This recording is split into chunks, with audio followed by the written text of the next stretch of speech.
Welcome into our First in the Money podcast for 2016. I'm Tom Leach. Jim Goodman has the week off, so I'm going to take a look at our first set of graded stakes races for the first Saturday of 2016. And we will start down at Gulfstream Park, where the Grade 3 Hutchison will go as their third race. It's for 3-year-olds going 6 furlongs. Chic of Sheiks, who beat No Holding Back Bear in a close one on Breeders' Cup weekend here at Keeneland back in October. Those two figure to be the top two choices in here, but I'm going to go Awesome Banner.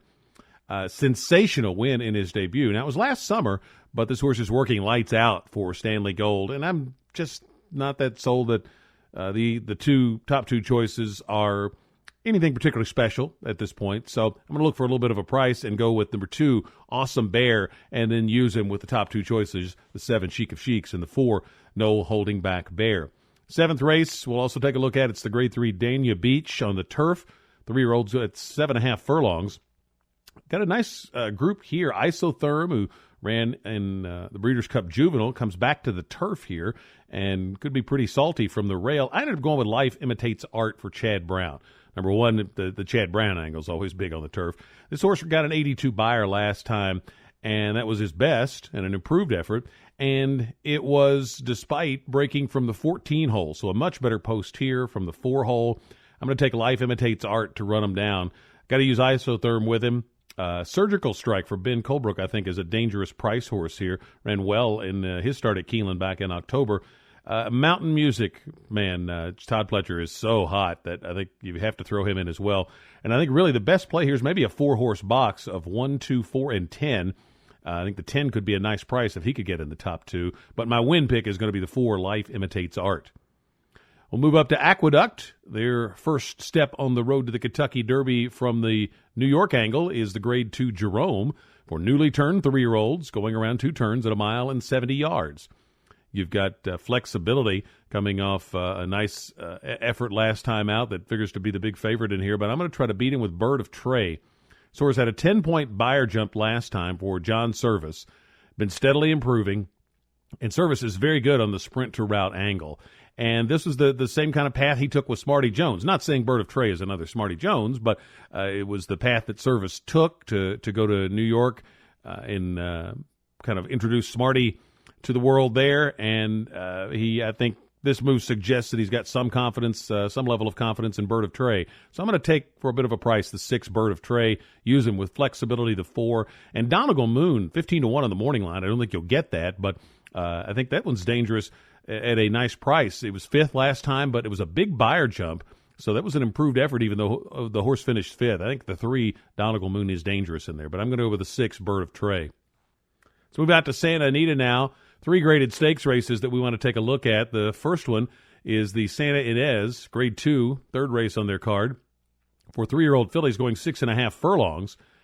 Probably pretty and cool for Baffert's going to be the favorite here, but she just really, she's kept good company, but she really hasn't done anything that special. And I think at probably the shortest price, there's just not enough there for me to get real high on Pretty and Cool. In fact, of the Bafferts, I might like treasuring the 4 a little bit more, turning back from a 2-turn race to the 6.5 furlongs. But I ended up going to the 8, Forever Darling. The ones that had run a good bit, none of them were particularly that overwhelming to me, and I like a lightly raced horse that might just be getting better in Forever Darling. 1 for 1 at Santa Anita. Richard Baltus, the trainer, off to a good start at the meet, and he's very good off the layoff as well. So I'm going to play Forever Darling to win. Key her in exactas with those 2 Bafferts I mentioned, the 4 and the 7. Also the 3 Decked Out, who I think has a little touch of quality, and I like the jock switch to DeSormo there. 6th race is the Grade 3 Midnight Loot, 6.5 furlongs for 4-year-olds and up.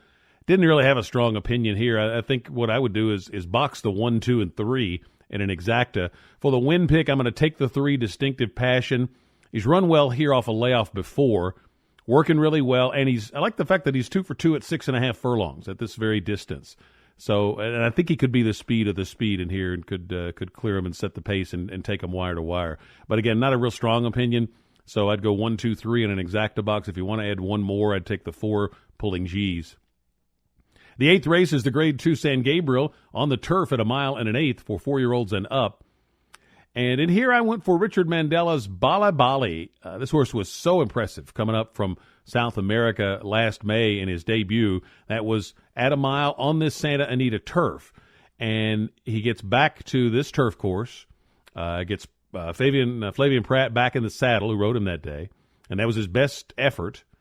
He's stretching out to a mile and an eighth, but I don't think that's an issue. This is the third off of a layoff, about basically a start a month since the layoff.